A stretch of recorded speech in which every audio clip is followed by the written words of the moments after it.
So let's talk about a way. I want to talk about a way that cryptocurrency is going to revolutionize the modern world.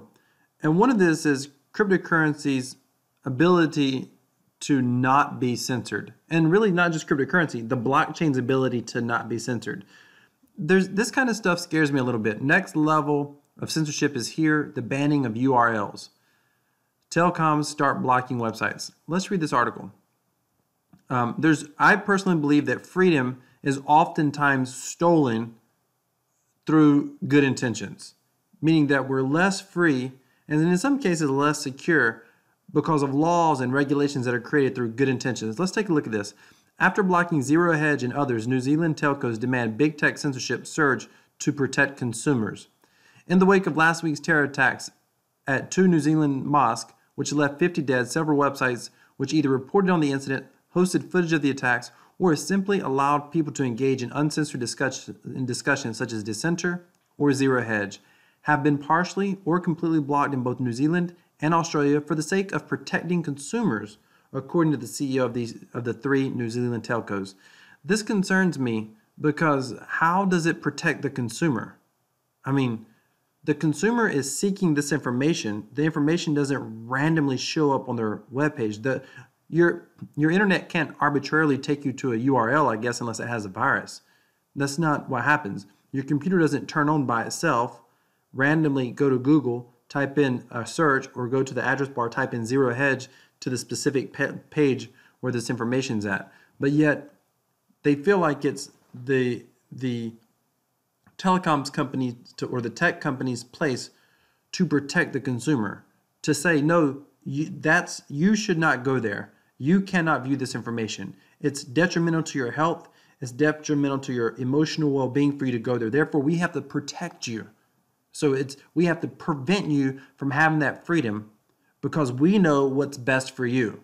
You don't get to determine that as a free-willed adult. Let's keep reading. In the immediate aftermath of the shooting, which was broadcast over Facebook Live by accused gunman Brenton Tarrant to an initial audience of just 200 viewers, none of whom reported it, and had 4,000 overall views, which it was taken before it was taken down. Facebook deleted 1.5 million videos of the attack, of which 1.2 million were blocked at the time of the upload.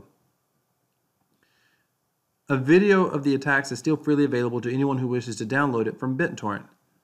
Does that sound familiar? BitTorrent? Tron?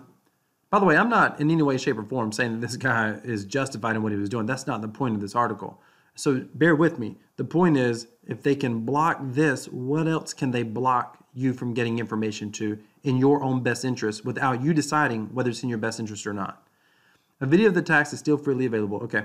Twitter has also been aggressively censoring content related to the Christchurch shooting, perhaps most egregiously forcing journalist Nick Monroe to delete a large number of tweets as he covered the incident in real time, just one of which had links to footage of the shooting.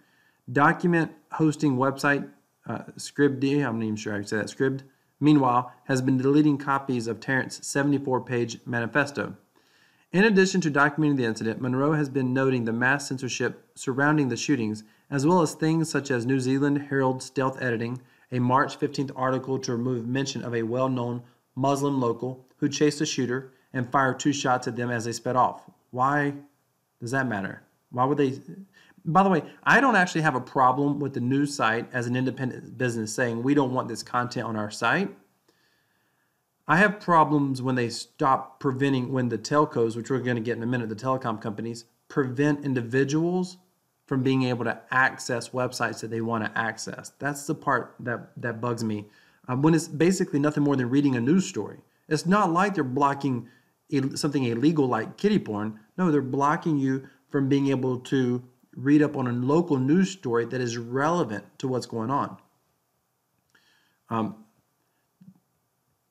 This guy's the one who covered it. Difference. Information about well-known Muslim local chased the shooter. First 2 shots at them as they sped off. Has been removed. Why? That said, Twitter and Facebook suppression hasn't gone far enough, according to New Zealand's telecom CEOs, who have penned an open letter to Facebook, Twitter, and Google suggesting that they follow European proposals for hyper-vigilant policing of content for the sake of protecting consumers.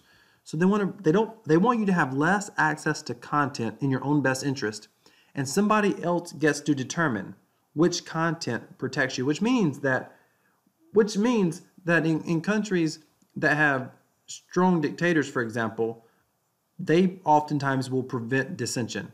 And I feel like this could be a slippery slope to prevent that. I'm all about less centralization, more freedom of information, less cover up. That I'm more about that decensorship, if you will.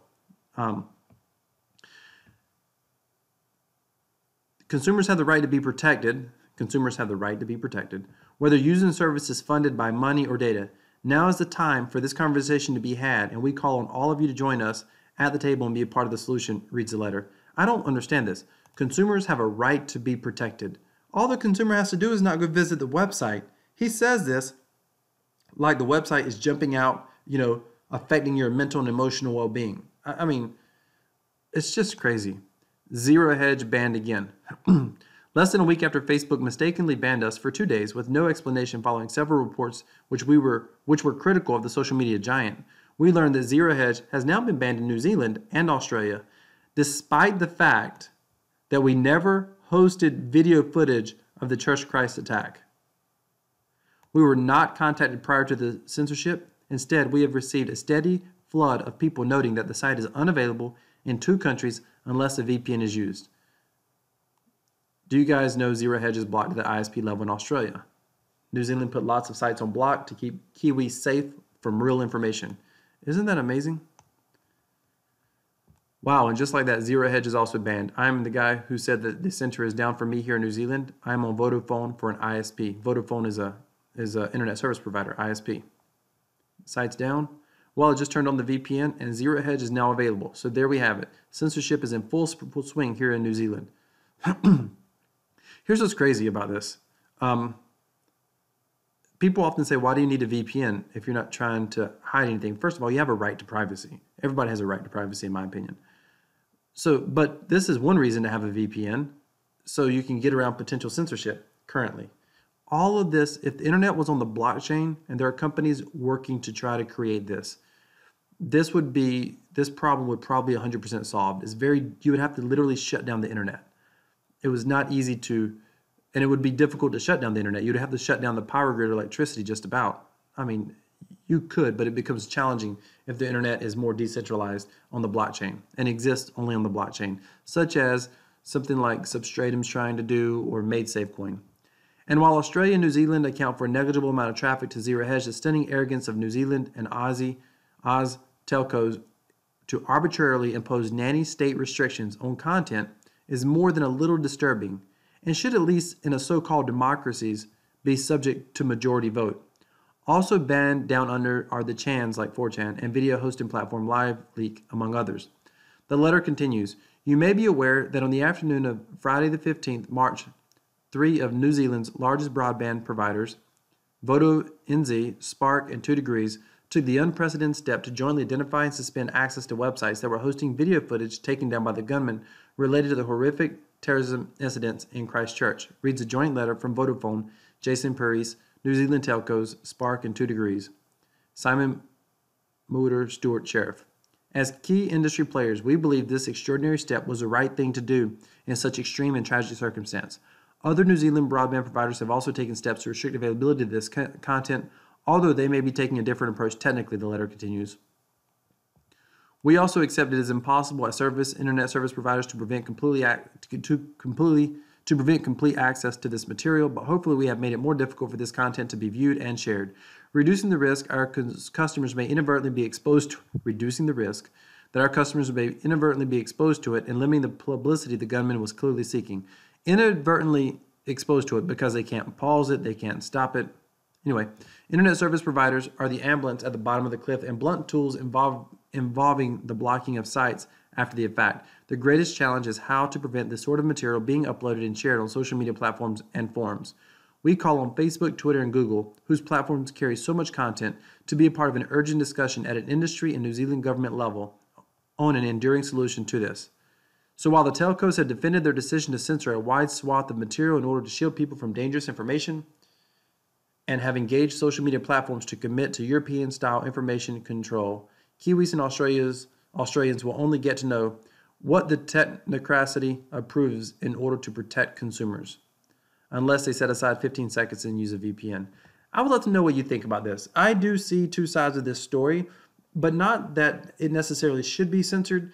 I think as private businesses, a telco can choose whether they want to have certain information. But if they're going to start in the censorship business, the problem is telecoms end up being utilities, and utilities don't have as much competition. That's the problem. So, and even in the U.S., there are certain places where you only have one major internet service provider. There's not another option. That's where it bugs me a little bit from that level. And the idea that there's this thought process that we as a company should determine how to best protect the consumer. Why can't the consumer determine what's in their best interest to be able to protect themselves? I don't know about all this. I do like the idea that blockchain and potentially blockchain technology is going to prevent some of this arbitrary censorship where we as individuals can determine what we don't want to see and what we do want to see. Let me know what your thoughts are on this content. Please sound off in the comments. I would love to get your ideas and your thoughts over what this article is saying and the future of blockchain technology in this space.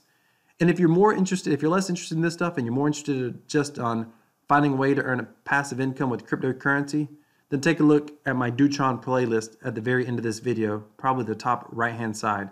Go ahead and watch that playlist. That has nothing to do with the greater news and the policy and debate of this type of content. But if this content interests you and you have thoughts and ideas and opinions, please leave a comment below. Thank you so much for watching.